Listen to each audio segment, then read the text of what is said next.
And we're back here at High Stakes Trading. I'm your host, Dave Coper. We are in week 5 here on science, and we're going to be talking about the proof today. Covered theory and experiment yesterday, and now we're getting into the proof. And the proof is going to be the results and the outcome of your study. And also part of the proof is the backtesting. And we're going to get into exactly what that is. I'm going to explain that. So the results for our case study in 2020. 2020 is over now, so we have all the data points from the study. We made 53 trades, but 2 of them are still open. We do have 51 data points of trades closed out. And this is a graph of the profit and loss per trade in US dollars. So you see in the beginning, the average wins was around 6,000 and the average losses was around 3,000. And then as the year progressed and our account grew in size, our position sizes grew, and eventually our average winning trades were closer to 15,000, and our average losing trades were closer to 7,000. And there are some outliers among the data because this is the stock market and there's high variability among the each trade basically. See one trade down here we did lose about 17,000, but we had already been up so much at that point. So here is the gains and losses in terms of percentage of the account balance. And you may be thinking, if your target is 6%, and remember it was 20% position sizing with 30% targets. So if you do the math, it comes out to 6% of your account balance.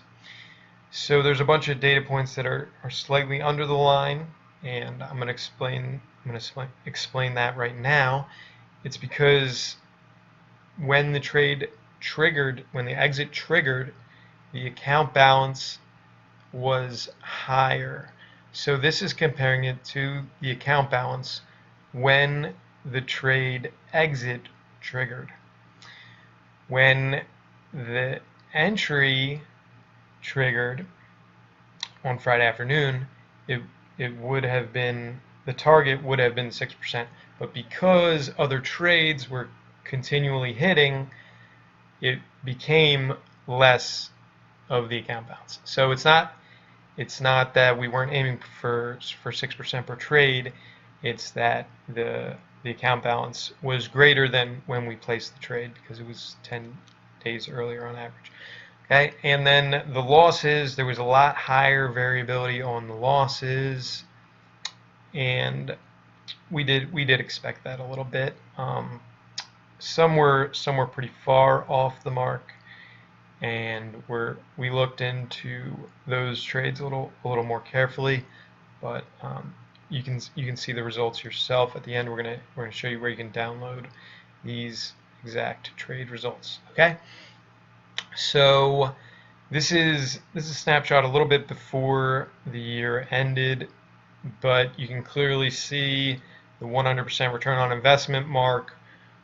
We passed that in June. Okay, so we had a string of winning trades. We had about 9 winning trades in a row, which was definitely a record for us. Previously, we had only 5 trades in a row that were winning trades, so that was a big thing for us. But we also experienced a time when we did have a bunch of losing trades all in a row, and you're gonna see those results too as well. So here are the exact numbers of the variables that we were looking to track, the performance metrics. And this is for the entire year. So the return on investment from just one trade a week was 203.67% with the 20% position sizing and the 30% targets. The win rate was 62.7, So almost 2 out of every 3 trades was a winning trade.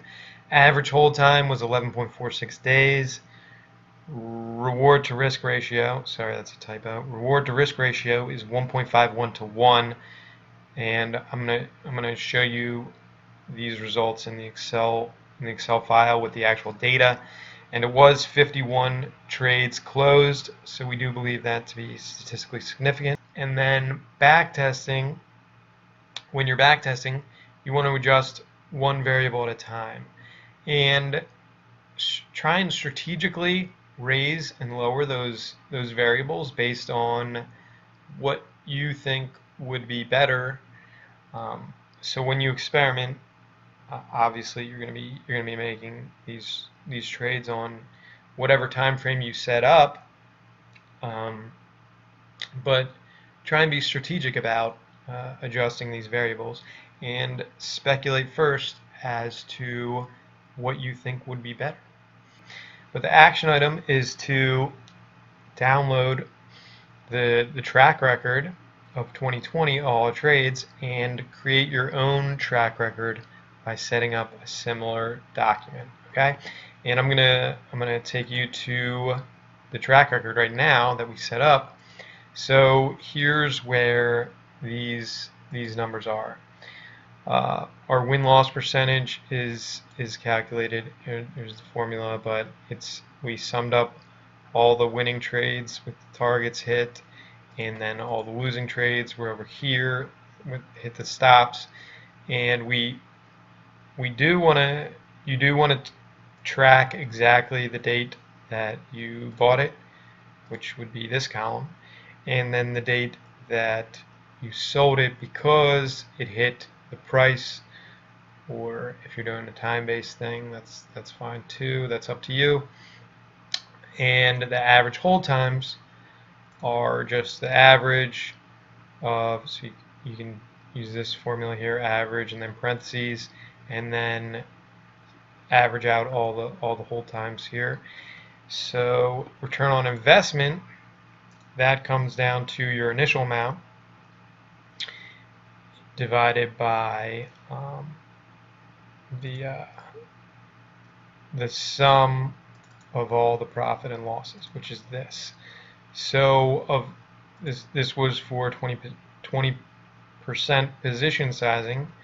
So if you're backtesting, this is a variable you would want to change. So notice how there's 0.2 in here and all these formulas here. So that's how we calculated that.